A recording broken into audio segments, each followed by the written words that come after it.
नहीं बंद हो रहा है। स्प्लैश नहीं जरूर आएगा।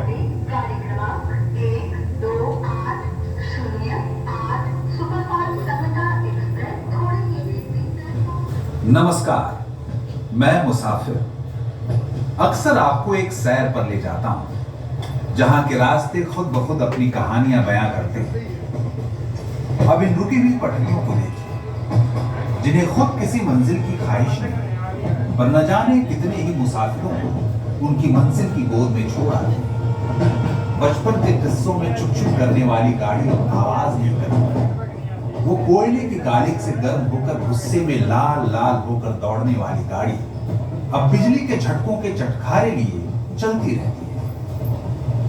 कभी सन 1843 में बरतानिया हुकूमत को भारतीय रेलवे के लिए मनवाते हुए लॉर्ड डलहौजी ने कहां यह सोचा होगा कि ब्रिटिश राज की खिदमत और हिंदुस्तानियों पर सैनिक ताकत बढ़ाने के लिए बिछाई जा रही ये पटरियां एक दिन हिंदुस्तानियों की नब्ज की तरह काम करेंगी। पहले कभी व्यापार और सैनिक गतिविधियों के लिए इस्तेमाल होने वाली रेलवे धीरे धीरे आम हिंदुस्तानी की रोजमर्रा की जिंदगी का हिस्सा।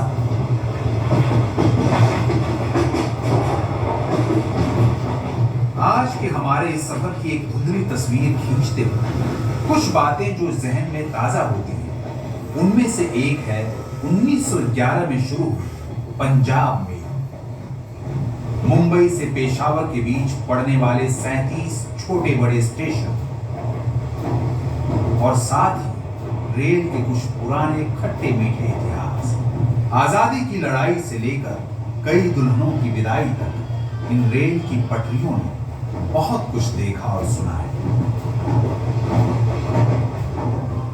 तो हमारा सफर शुरू हो रहा है। आप इस समय पेशावर के ऐतिहासिक स्टेशन पर हैं। किसी पुराने जमाने में सनातनी सभ्यता और वेदों में इसे पुरुषपुरा नाम से जाना जाता रहा। यहां का इतिहास बहुत पुराना होने के नाते यहां बाकी सबके साथ ग्रीक, मौर्य, कुषाण के साथ और भी कई सभ्यताओं के सबूत मिलते रहते हैं। राजे रजवाड़ों, हुकूमतों और सल्तनतों की लड़ाई के बीच पेशावर आज के इतिहास में मशहूर रहा है गांधी जी के पद चिन्हों पर चलने वाले गफ्फार खान साहब के अहिंसक आंदोलन के लिए, जो उन्होंने बरतानिया हुकूमत के भेदभाव वाले कानून के खिलाफ किस्सा खवानी बाजार में किया और हुकूमत को वो कानून वापस लेना पड़ा। पेशावर के जायकों में बस जंग आजादी ही नहीं और भी जायके मशहूर हैं। यहां के मशहूर जायकों में आपको नमक मंडी कढ़ाई, दमपुख्त और चपली कबाब जैसी खास वानगियां दीवाना करने का मादा रखती हैं। बात दीवानगी की हो तो सिनेमा का जिक्र होगा ही। राज कपूर और दिलीप कुमार जैसे बॉलीवुड के कई बड़े कलाकार हैं जिन्होंने पेशावर से मुंबई का सफर तय किया और सिनेमा के हर क्षेत्र में नए आयाम हासिल किए। खैर, सिनेमा और जायकों से आगे बढ़ते हैं और शाहदरा बाग को जान लेते हैं। मुगल कारीगरी और वास्तुकला के साथ रावी के किनारों की मिट्टी की महक आपकी रूह तक को खुश कर दिया करती है। शाहदरा बाग में मौजूद जहांगीर और नूरजहां का मकबरा इतिहास के एक बेहद खास दौर के गवाह हैं। अपने सफर पर आगे बढ़ते हैं और मजा लेते हैं इन लहलहाते खेतों का, जिन्हें देखकर मन तरोताजा हो उठता है। शाहदरा बाग से थोड़ा आगे चलकर मिलती है ये जगह, ये लाहौर है। इस शहर के बारे में लोक भाषा में एक कहावत बड़ी मशहूर है, जिनने लाहौर नहीं देखा वो जमियाए नहीं। मतलब जिसने लाहौर नहीं देखा उसने तो जन्म ही नहीं लिया। कभी दिल्ली सल्तनत ने इसे लहनूर नाम से भी पुकारा था। सनातनी मान्यताओं को मानने वाले इसे लवपुर या लवपुरी कहा करते थे, जो राम सीता जी के पुत्र लव के नाम पर था। ये जगह कर्म भूमि है महाराजा रणजीत सिंह जी की। और साथ ही गुरु श्री अर्जन देव जी की, जिनका समाधि स्थल डेरा साहिब गुरुद्वारा यहीं पर मौजूद है। लाहौर मशहूर हुआ लाला लाजपत राय के साइमन कमीशन के खिलाफ बगावत और उस लाठीचार्ज की घटना से, जिसमें वे शहीद हुए। और फिर भगत सिंह के उस आक्रोश की गवाही भी बना जब उन्होंने सैंडर्स को मारा। लाहौर में तमाम घटनाएं घटी हैं जिसने हिंदुस्तान की तस्वीर और तकदीर को बदलने में एक अहम भूमिका निभाई है। और यही मौजूद है लाहौर सेंट्रल जेल, जहां आजादी के दीवाने भगत सिंह, राजगुरु और सुखदेव को अंग्रेजों ने फांसी दी। पर वो कहां जानते थे कि जलजले में पत्थर फेंकने से आग नहीं बुझती, शोले और भड़कते हैं। हुआ भी ऐसा ही, और इस घटना ने आजादी की लड़ाई को धारदार कर दिया।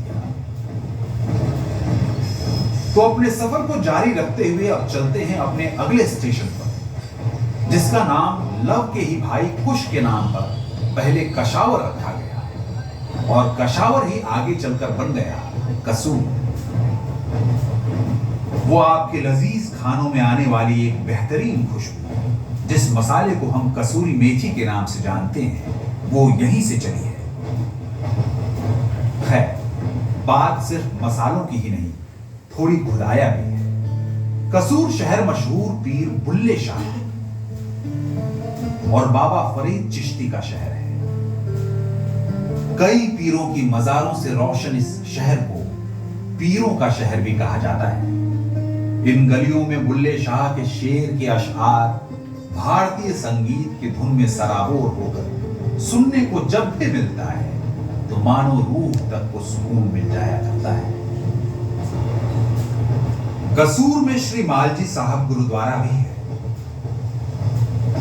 गुरु नानक जी और भाई मर्दाना यहां आए थे और जिस पेड़ के नीचे वे बैठे थे उसे माल कहा गया, जिसके बाद यहीं बने गुरुद्वारे का नाम रखा गया श्री मालजी साहब। सिख मान्यताओं के अनुसार गुरुद्वारे में अभी भी वो पेड़ है जहां गुरु नानक जी बैठे थे।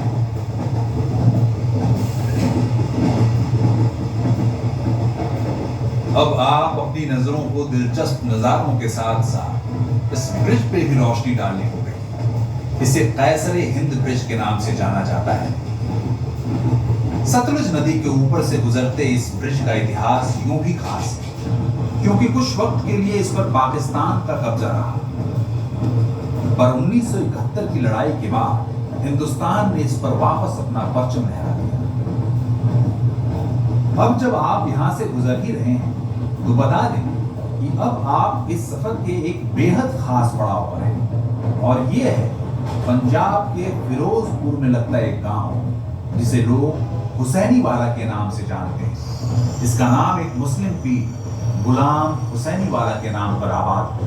यहाँ की आबो हवा में भगत सिंह, राजगुरु और सुखदेव को याद करता हुआ शहीदी स्मारक है, पर आज यहाँ बनी समाधि अपने मुल्क की आजाद हवा में सांस लेते हुए मुस्कुराती है। और ये वही जमीन है जहां से क्रांतिकारी बटुकेश्वर दत्त की आखिरी विदाई हुई। इस जमीन ने 65 और 71 के दर्द को भी बखूबी झेला है। इसके बिल्कुल बराबर से लगता हुआ बॉर्डर के उस तरफ एक गांव है जिसका नाम एक सिख फौजी सरदार बहादुर रिसलदार मेजर गांधा सिंह दत्त के नाम से बतौर गांधा सिंह वाला रोशन है। बात जब सन 65 की हो ही रही है तो उससे कुछ साल पहले की भी हो जानी चाहिए। दरअसल बात है सन 1961 की। बंटवारे के वक्त इस हुसैनी वाला को पाकिस्तान में शामिल किया गया था, पर 1961 में प्रधानमंत्री श्री जवाहरलाल नेहरू ने पाकिस्तान को 12 गांव देकर हुसैनी वाला को हिंदुस्तान में मिला लिया था। अब जब आप इस ऐतिहासिक जगह पर पहुंच गए हैं तो आपको बता दें इस स्टेशन को साल में 2 बार खोला जाता है, 23 मार्च यानी शहीदी दिवस के दिन और 13 अप्रैल यानी बैसाखी के दिन। इस दौरान भारत पाकिस्तान अंतर्राष्ट्रीय हुसैनीवाला बॉर्डर पर विशाल मेला आयोजित किया जाता है। कई लोग शहीदी स्मारक के अंदर बने तालाब में नहाते हैं और शहीद आजम भगत सिंह, राजगुरु व सुखदेव जी की समाधि पर माथा टेकते हैं। यहां पर आने के बाद उन महान आत्माओं का, यहां की मिट्टी और आबो हवा का शुक्रिया अदा जरूर कीजिएगा। आज आपका और हमारा साथ यही करता है, लेकिन ट्रेन का सफर कभी नहीं रुकता। बॉलीवुड के अनगिनत सितारों को इस ट्रेन ने उनकी मंजिल तक पहुंचाया है और आज हम भी रुपहले पर्दे के उन सितारों की यात्रा को कुछ हद तक महसूस कर पाए। ये मुसाफिर जल्द ही किसी और सफर पर आपको ले चलेगा और वहां के किसी और किस्से से आपका वक्त गुलजार करेगा। भारत